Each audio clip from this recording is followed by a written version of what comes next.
Et on s'intéresse ce soir à une vidéo virale. Il est question d'Elon Musk, le nouveau patron de Twitter, et de drogue.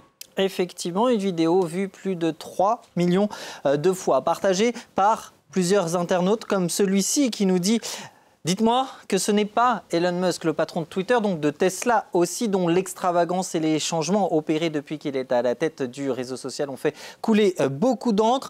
Cet autre internaute aussi qui nous dit: Elon Musk qui plane complètement, et pour cause, regardez la vidéo dont il est question. Just dropped like a 150 milligram edible, and I'm feeling fucking zooted. Honestly, I'm feeling on the top floor right now. I'm about to design like 30 new fucking space cars and get us to Mars. Alors, une vidéo réaliste mais truquée, hein, c'est un deepfake dans toute sa splendeur, Anthony. Effectivement, animé grâce à l'intelligence artificielle à un visage et faire dire ce que l'on veut à qui on veut. Cette vidéo, on la doit à un utilisateur de TikTok. C'est lui qui se présente comme le gars de l'intelligence artificielle, avec à son compte 8 millions de likes et plus de 153 000 followers. Un compte spécialisé précisément dans la création de deepfake. Alors on voit que Elon Musk a plusieurs fois été sa cible, mais pas seulement. On a par exemple Andrew Tate ici, l'influenceur ancien kickboxer, poursuivi récemment, condamné même pour proxénétisme. Ces trucages vidéo ne sont pas nouveaux, mais ils se sont perfectionnés avec les années. Effectivement, des deepfakes qui sont de plus en plus sophistiqués, donc de plus en plus crédibles et donc de plus en plus difficiles à distinguer. On va faire un petit retour en arrière. C'était il y a 4 ans, souvenez-vous de ce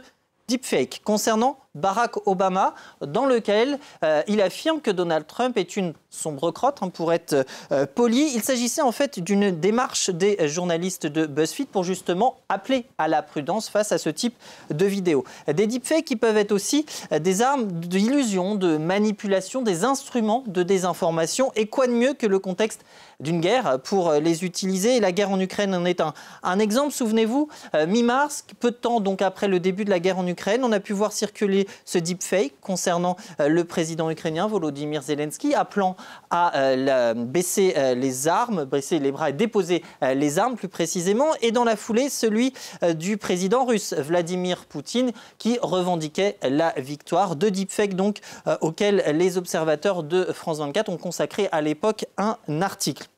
D'autres se sont faits sur le ton de la blague.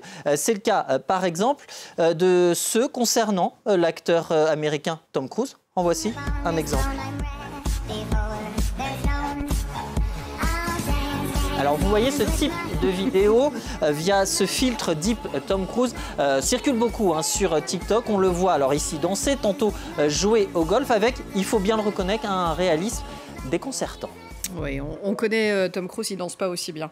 Ces deepfakes, ils sont de plus en plus accessibles. Effectivement, et notamment via des logiciels en ligne gratuits que l'on peut retrouver et qui permettent de faire des vidéos à des fins éducatives, à des fins de formation, mais qui peuvent être mal utilisées.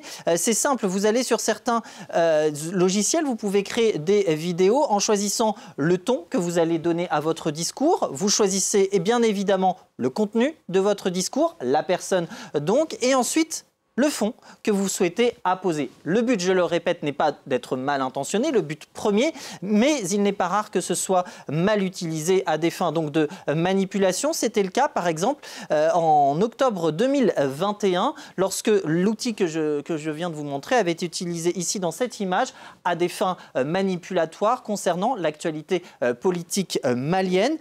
Difficile donc d'y voir plus clair. Comment y voir plus clair? Vous allez me dire, avec les technologies de plus en plus performantes, eh bien, il faut être prudent, ça paraît simple, mais c'est nécessaire. Tenter de repérer malgré tout les manipulations graphiques au niveau du visage, les voix aussi peut-être un peu trop robotiques, un peu trop automatisées, et puis être prudent, être vigilant, questionner et faire des recherches avant de partager. Et consciente, et j'en terminerai là-dessus, justement du danger, du risque que peuvent représenter ces trucages numériques pour la diffusion de fausses informations, eh bien la Chine a adopté récemment, il y a quelques jours, une nouvelle réglementation concernant les deepfakes. Il faudra mentionner que c'en est un sous peine de sanctions.